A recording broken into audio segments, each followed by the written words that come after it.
3 days ago, I made the worst decision of my life. I thought it was going to be fun.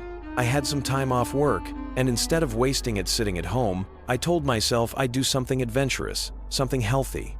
A solo winter hike through the frozen wilderness of Vermont. Fresh air. Exercise. A little challenge. What could possibly go wrong? I drove up to the trail entrance, parked my truck, and registered my name at the ranger's office. Everything felt normal. I slung my heavy backpack over my shoulders, grabbed my camera, and set off down the trail. The first few hours were beautiful, almost peaceful. Bare trees stretched high above me, skeletal against the gray sky. The streams were half frozen, their surfaces cracked with sheets of ice. Every so often I'd stop, snap a picture, or just breathe in the silence. There wasn't another soul in sight, and that made sense. It was December. The temperature was well below freezing. Nobody else was crazy enough to be out here alone. Nobody. Except me. By mid-afternoon, I'd been hiking for a little over 3 hours. My watch told me it was close to 2 o'clock. I knew I needed to set up camp by 4:30 at the latest. The last thing I wanted was to stumble around in the dark, looking for a place to sleep. You see, as big as I am, I'll admit something embarrassing. I hate the dark, especially when I'm alone. It's irrational, I know, but I can't shake the thought that someone, or something, might be out there, watching. Still, I didn't want to camp in the designated areas. I wanted to be alone, so I wandered off the main trail until I found a small clearing near a stream, tall trees closing in on all sides. It felt hidden, secluded, perfect. I pitched my one-man tent, collected firewood, and got a fire going before the light completely vanished. By the time the flames were crackling, the forest had already swallowed itself in darkness. For hours, I sat by the fire, reading, listening to downloaded podcasts, and holding my hands as close to the flames as I dared. The cold was brutal. But the fire, the book, the solitude, it was peaceful. By 7:30, I crawled into my tiny tent, burrowed into my sleeping bag, and switched on a bright reading light. I read for another half hour, completely content. It was exactly what I'd wanted. Silence, isolation, nature. Eventually, I put the book down, threw another log on the fire, turned out the light, and closed my eyes. That's when everything changed. At first, it was just my imagination. I rolled around in my sleeping bag, hyper-aware of every tiny sound outside, the creak of frozen branches, the distant rush of water. But in my mind, every noise became footsteps. Slow, deliberate, circling me just out of sight.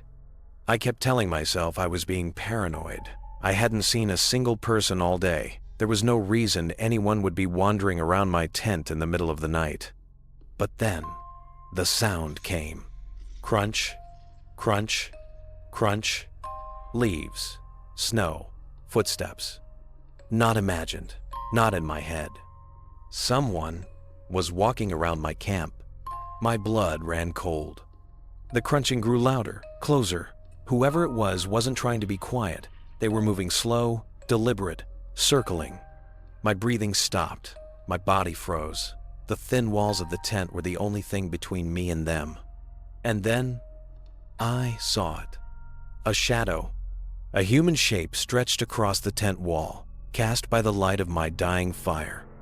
The shadow moved closer. And then, dragging along the nylon of the tent, I saw something long, thin, metallic, a knife, a blade, some kind of weapon. I couldn't breathe. My heart felt like it had stopped beating. My body wanted to shut down. And then something in me snapped. I grabbed the axe I'd brought for firewood, shot upright in my sleeping bag, and slammed the blade against the tent wall, over and over, screaming at the top of my lungs. "Get away from me. I swear to God I'll kill you. Run. Just go. What the hell do you want from me?" I screamed until my throat felt raw. And then, the shadow shrank. The sound of fast footsteps running, crashing through the trees faded into the distance. Whoever it was, they were gone. I sat there for hours, axe clutched in shaking hands, my body trembling, my face wet with tears I didn't even realize were falling. I had no signal, no radio, no way to call for help. All I could do was wait. When the first faint glow of daylight appeared through the trees, I packed everything as fast as I could. I didn't even eat. I didn't even look back. I just ran. I sprinted until my lungs burned, until my legs gave out. Every time I stopped to catch my breath, I swore I felt eyes on me, watching from behind a tree, from inside a bush, from the shadows of the forest. I didn't care. I just kept moving. After 6 hours of near constant walking, I finally saw the entrance to the trail.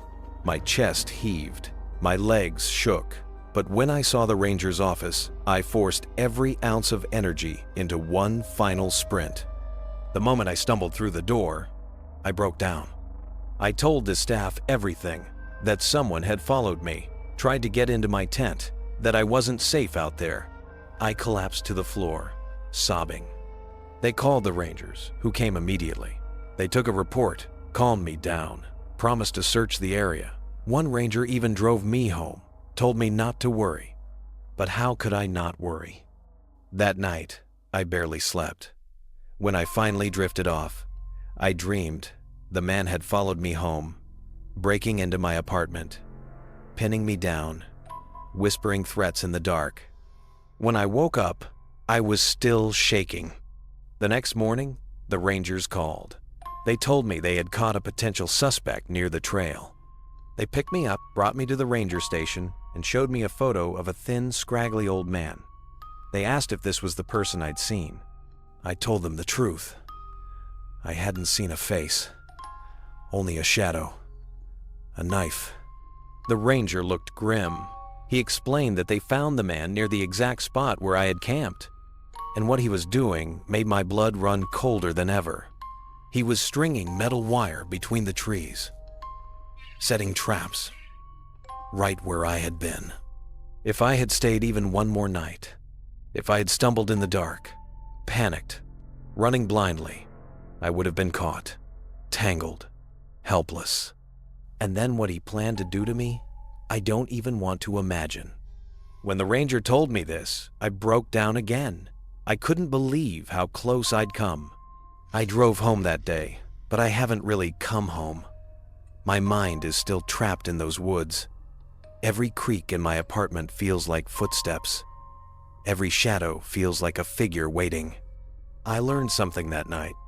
When you go camping, never, ever stray off the trail. Because sometimes you're not alone out there. And sometimes the thing watching you isn't an animal. It's a person. Someone waiting, planning. And if you're unlucky, you might never make it out.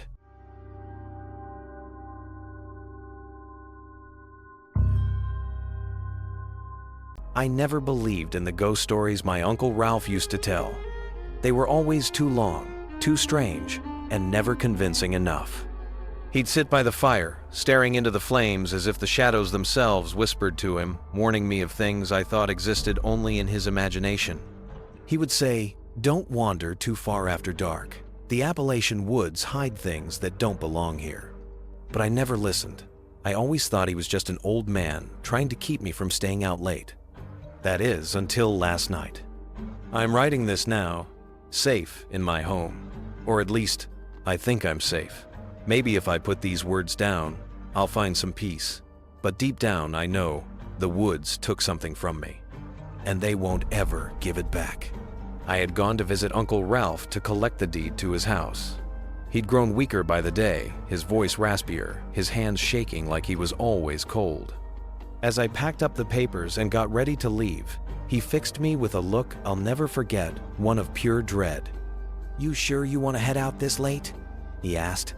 His eyes darted to the window, where the sun had begun sinking behind the tree line. The woods don't take kindly to night travelers. I laughed it off, the way I always did. "I'll be fine, Uncle Ralph. Mom will start worrying if I don't get back soon. Besides, nothing's out there." but his face grew darker. He leaned in close, his voice low, almost trembling. "Listen to me carefully. Don't look into the trees. If you see anything, don't acknowledge it. If you hear your name, don't answer. And if footsteps follow you, don't you dare run." I forced a smile and shoved the papers in my bag. "Thanks, Uncle Ralph. I'll keep that in mind." He didn't smile back. His voice cracked as he whispered, "Be safe, child. Whether you like it or not, you're never truly alone out there." A shiver crawled up my spine. I waved goodbye and stepped into the woods, praying the walk would be quick. The first half-mile was fine. Quiet. Too quiet. But then came that familiar sensation, like eyes pressing into the back of my neck. I told myself it was just a deer. Maybe a raccoon. The woods are full of animals. Nothing unusual. Still, my steps quickened. A mile in, my shoelace came undone. I cursed under my breath and knelt to tie it, fumbling with shaking hands. That's when I heard it. A whistle. Not the wind, not birds. It was a tune that seemed deliberate, mocking. I froze. Uncle Ralph's warning pounded in my skull. Don't look into the trees. But I did. And there it was. A figure. Lanky. Too tall, its limbs bending in ways that weren't natural. Its eyes glowed faintly in the dark, and a grin stretched impossibly wide across its face, rows of teeth shining in the fading light. My throat went dry. My hands trembled. I yanked my shoelace into a knot and forced myself up, telling myself it was a trick of the light, a story worming its way into my brain. But the whistling followed me. 2 miles in, half a mile left to home.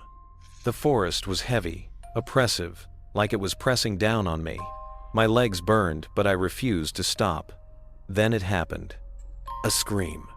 High-pitched, human. A woman in agony. It ripped through the night, so raw and real that every instinct screamed at me to help. "Hello?" I called out. The woods went silent. The whistling stopped. The scream cut off. My breath hitched. Uncle Ralph's words came back. Don't answer. Don't acknowledge it. But it was too late. The footsteps started. They weren't steady. They weren't human. Something was running at me. Fast. Panic took over.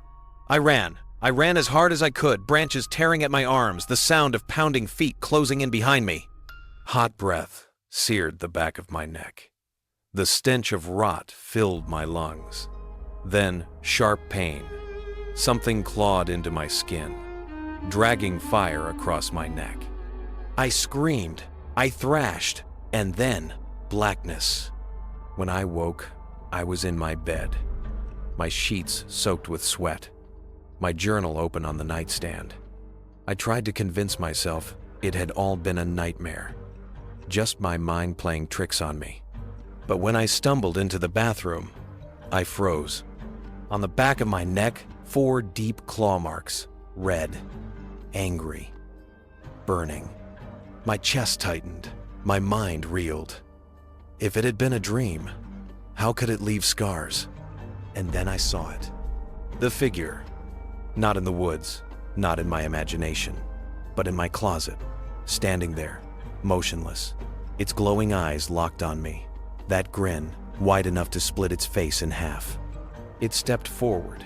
Each thump of its foot rattled my bones. The air grew heavy, rancid. It leaned in until I could feel its breath across my face, hot, sour, suffocating. Then it screamed. A sound so violent, it felt like it would tear my skull apart. My ears rang, blood trickled from my nose, and just as I thought I'd die from the sound alone, it vanished. That evening, Uncle Ralph came by, bringing the documents he had forgotten. His skin was pale, almost gray, his frame thinner than I remembered.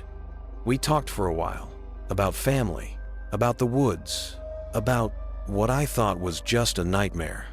But as he walked back to his car, the last bit of sunlight catching his face, I froze. His eyes, they glowed red.